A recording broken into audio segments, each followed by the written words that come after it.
Atensyon mga SSS pensioners, ang inyong April 2026 SSS pension crediting, may pagbabago ba? May pagbabago ba sa halaga? May pagbabago ba sa schedule? Pag-uusapan natin dito sa video. Hello mga ka-vlogs! Welcome dito sa aking YouTube channel. Magandang araw po sa lahat ng mga manonood. Saan po kayong dako sa mundo? Kumusta mga ka-vlogs? Eto, pag-uusapan natin ang inyong paparating na April 2026 SSS pension crediting. May pagbabago ba sa schedule? May pagbabago ba sa halaga na matatanggap? May pension increase na ba ito? Well, atin po yung isa-isahin. Kung titingnan nyo po sa inyong kalendaryo, at every year naman talaga, ang April po ay buwan na kung saan dito talaga natataon, no? Pinagdiriwang natin ang Holy Week o mahal na araw, kung saan mahaba po ang bakasyon ng ating mga ka-vlogs. So, tingnan natin kung makakaapekto ba itong Holy Week, no, dito sa pension crediting schedule para sa ating mga SSS pensioners for the month of April. Well, una, ang ating mga first batch SSS pensioners, no, yung mga tumatanggap ng pensyon every first day of the month at ang date of contingency o araw ng kapanganakan, araw ng pagkamatay, araw ng pagkasakit o pagkabalda mula 1st to 15th day of the month. Ang inyo pong original crediting schedule is April 1. Kung nakikita niyo po sa inyong kalendaryo, ang April 1 ay natapat sa araw ng Miyerkules.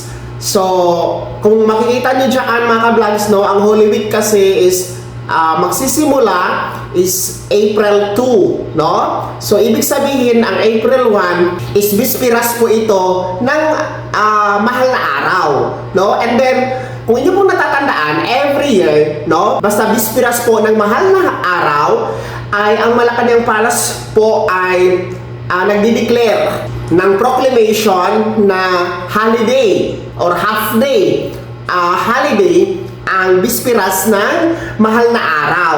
So, let's see, no, kung magkakaroon po ng proclamation number na idideklara ang April 1 bilang special non-working holiday for government. Kasi pag nagkataon na idideklara na special non-working holiday ang April 1, ay atras tayo, no, sa March 31, araw ng Martes, ang pension crediting for first batch. Pero ulitin ko, antayin muna natin ang proclamation from the Malacanang Palace kung ano ba ang status. So in case na merong holiday nga ang April 1, may pagbabago sa schedule. Gagalaw po ito aatras sa March 31. Pero sa ngayon, stick muna tayo sa April 1 na original pension crediting schedule para sa ating mga first batch SSS pensioners. At alam nyo ba ha, pag nagkataon na idideklarang special non-working holiday yung April 1, tapos aatras sa March 31 ang pension crediting ng ating mga unang batch, ito na po ang pang-apat na buwan na palaging magkasunod-sunod na advance ang pension releasing o crediting ng mga ating unang batch pensioners. Kaya kasi natatandaan noong January, naatras din po sa December 26 ang kanilang pension crediting dahil nga sa mahabang Christmas holiday and New Year po.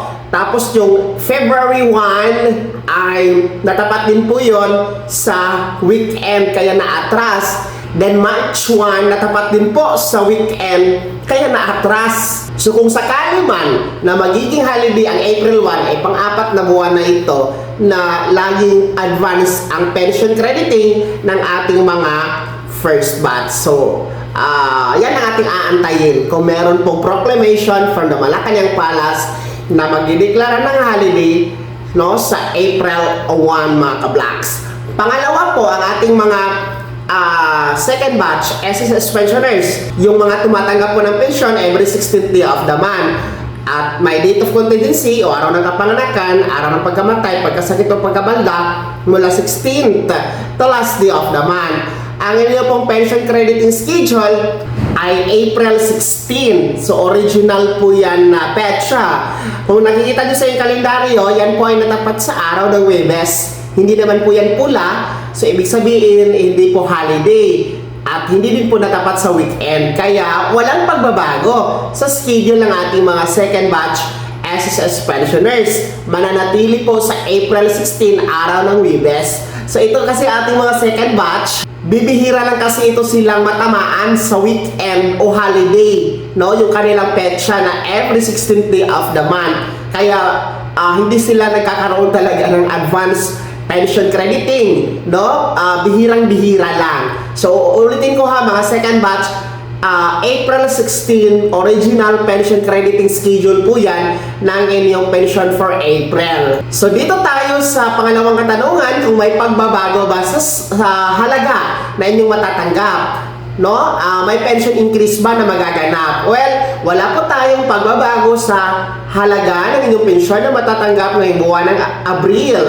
No? Wala pong pension increase ngayong April. And pangalawa, wala po tayong second tranche 1,000 pesos pension increase. So, sa kabuuan, no, tanging pensyon nyo lamang ang makikredit sa yung ATM card for the month of April.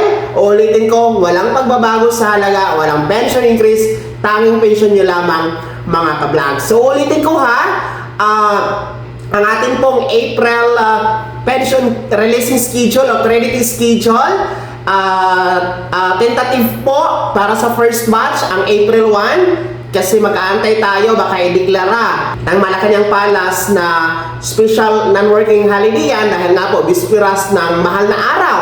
So let's see kung merong proklamasyon from Malacanang Palace. Pangalawa, ang ating mga second batch mananatiling April 16, araw ng Huwebes po kasi yan, mga ka-vlogs. Kaya naman mga pensionado na SSS, ano po yung komento at reaksyon sa balitang ito? Ibahagi niyo po sa comment section na nasa baba. Pakilakip ng buong pangalan at kung taga saan kayo.